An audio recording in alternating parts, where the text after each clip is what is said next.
Alright, I'm sorry about that, folks. It looks like I lost internet or something got lost, so, um, we were just discussing.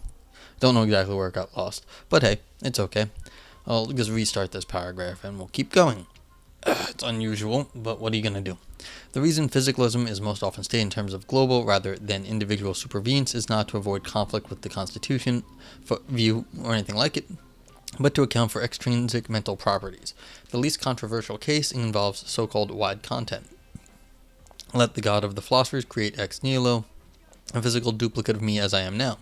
The thought is that although the duplicate would have some of my mental properties, a tired feeling and a dry sense of humor, for instance, he would have no beliefs about the moon since he would not have the right sort of causal contact with that object. He would merely have beliefs of uncertain content intrinsically identical to my lunar beliefs. So he would differ from me mentally, which appears to conflict with weak psychophysical supervenience. Even someone who was physically identical to me from the cradle to the grave might have beliefs with different content from mine as a result of systematic differences in our surroundings. If, say, aluminum objects in my surroundings corresponded to molybdenum objects in his, molybdenum were called aluminum in his language, and so on.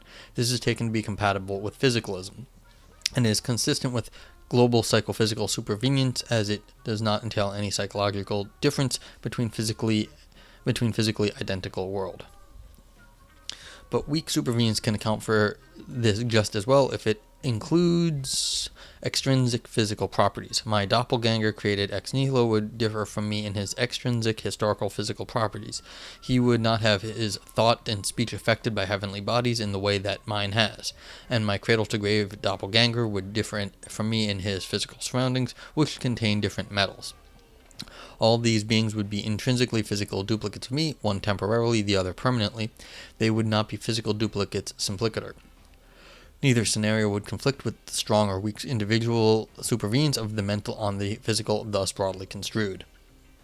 Oh no, is my bitrate dead again? Can't tell. It looks okay.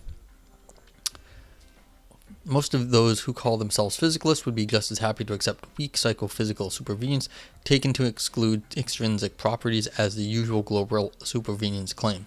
Strong supervenience is more controversial. For that matter, most will accept these even weaker non-modal claims. Psychophysical correlation. Beings with the same physical properties, both intrinsic and extrinsic, have the same mental properties. Probabilistic connection. There is a law-like connection between the physical and the mental that gives things with the right physical properties a greater objective chance of having mental properties than things lacking those physical properties. So what is this? A probabilistic supervenience? Okay.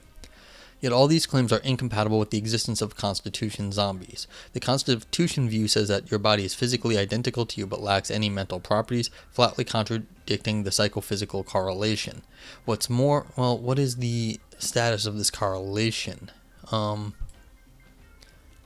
Same beings with the same physical properties have the same mental properties. Alright, so yeah, I don't know, because I'm not entirely sure what you mean by correlation here. I mean, how does that work? How does a correlation work? Just because you have the same physical, then there could be something non-physical that is doing the correlating. So if the non-physical is doing the correlating, then it has nothing to do with the Constitution. It may just be this probabilistic thing that there's some sort of super mental substance that makes sure that the mental corresponds to the physical. Okay, what's more, the Constitutionalists wouldn't like that, of course. Most constitutionalists say that it is impossible for a human body to have any mental property no matter what its physical makeup, contrary to probabilistic connection. And so that's fine. We have already seen the conflict between Constitution zombies and weak psychophysical supervenience. The existence of Constitution zombies would be of great interest to both friends and enemies of physicalism. But Constitution zombies are not ordinary zombies, and their implications for the nature of consciousness differ from those that feature in the zombie debates. Suppose there could be ordinary zombies. What would explain their lack of consciousness? What would be required besides the things having the right physical nature for it to be conscious? The most likely answer is the right laws of nature. The reason why ordinary human beings are conscious, supposing they are not actually zombies, would be the holding of a contingent law stating that anything with the right physical properties would be conscious. The friends of zombies insist that only that it cannot be a physical law. Physically identical worlds can differ as to whether it holds. If there were no such a physical law, beings physically like us would not have to be conscious. That's what makes ordinary zombies possible. Consciousness, we might say, would be a natural phenomenon, but not entirely a physical one. Now, suppose there were constitution zombies. To keep things simple, suppose that ordinary zombies are impossible. More strongly, suppose the following analog of strong psychophysical supervenience. Physical duplicates, even in different worlds, are either mental duplicates themselves or coincide with beings that are mental duplicates, where everything coincides with itself. This is compatible with the Constitution view. Now let's ask the analogous question. What would explain our body's lack of consciousness? What would be required besides the things having the right physical nature for it to be conscious? In this case, the answer has nothing to do with the laws of nature. It is true that given the actual laws, my body will coincide with a conscious being. In fact, any being with the right physical nature, both intrinsic and extrinsic, will necessarily coincide with a conscious being, no matter what the laws. The right physical state of affairs would be entirely sufficient for the occurrence of consciousness and for its qualitative nature. But for consciousness to occur is for there to be conscious beings, and no law of nature would suffice, or even make it probable for a being with the right physical nature to be conscious. My physical properties would make me conscious, but my body, despite having the same physical properties, could not possibly be conscious. Why this difference? What would make me conscious and my body not? The constitutional answer is that I, but not my body, belong to the right metaphysical kind. It's just the dualism again. There is little agreement about what kind this is. It might consist in having right persistence conditions, or perhaps there is no saying in an informative way what the kind is. It's simply being a subject of experience. In any event, there is a metaphysical principle linking consciousness with the conjunct of the right physical nature and the right metaphysical kind, something of the form. Necessarily, a thing is conscious if and only if it has physical nature N and belongs to metaphysical kind K. It's the dualism, so we'll see.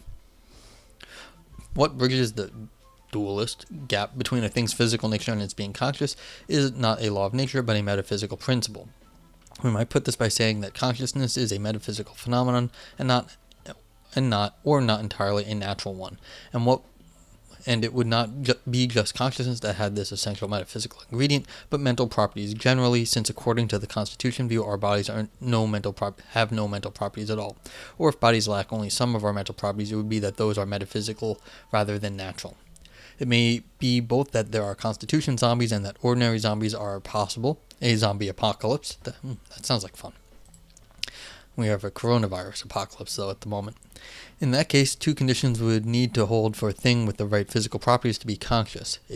Its belonging to the right metaphysical kind and the holding of the right laws. Still, the two conditions are different. Okay. Here are some further important implications of the Constitution view.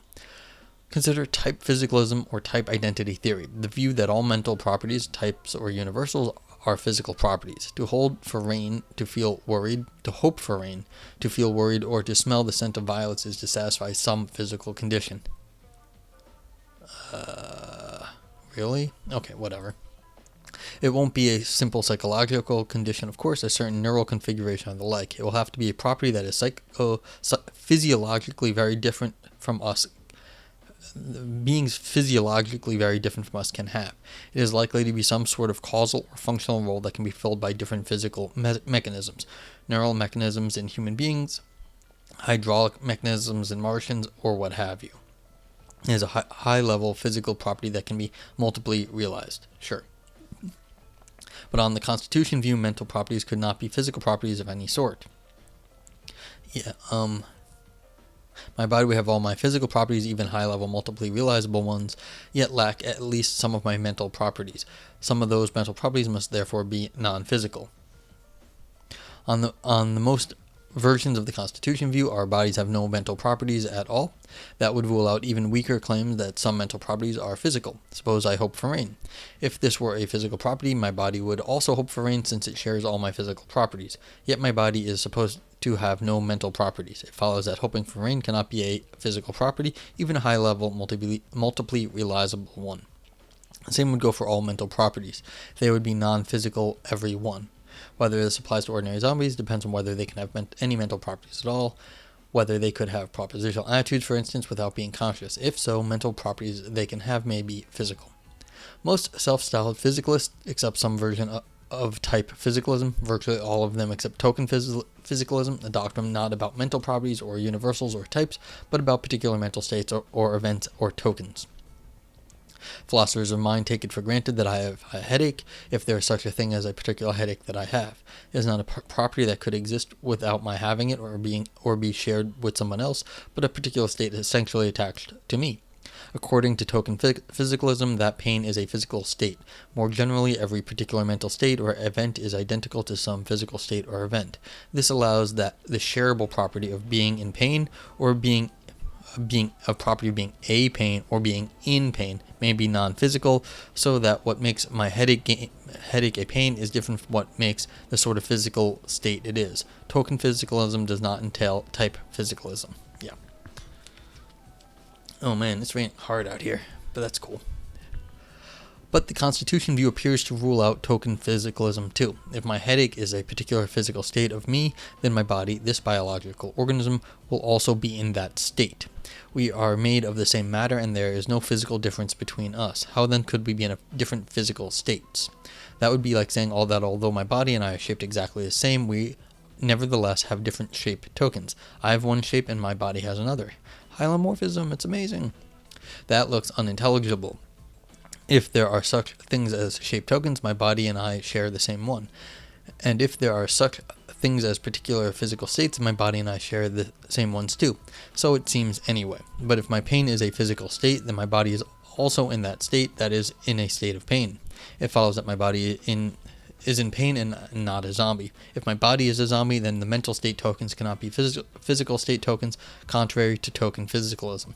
Ordinary zombies, by contrast, would not coincide with conscious beings, and thus need not share their physical states.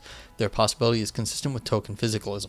It is a safe bet that the Constitution view has yet further implications for the nature of the mental. Philosophers of mind should take note.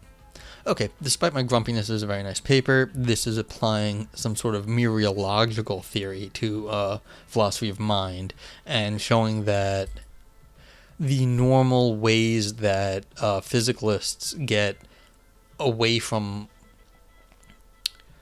some of the difficulties doesn't apply once you start using mereological conceptions to talk about the problems. So, like, if you buy this sort of mereological theories on how the nature of things can be sliced up in the world into different parts, pieces, like they were talking about lumps of clay and statues, what counts as the statue, and like what's just a lump of clay, what are the pieces, parts, and things like that, then you can mount and counter arguments to defenses apparently in the philosophy of mind, because these other considerations seem to be impervious to the defenses.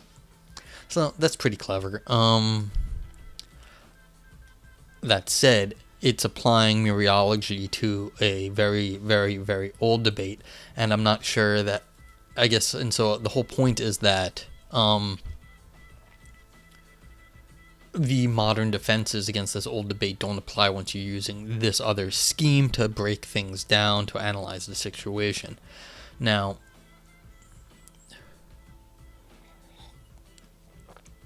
I don't know how far you can push this actually, because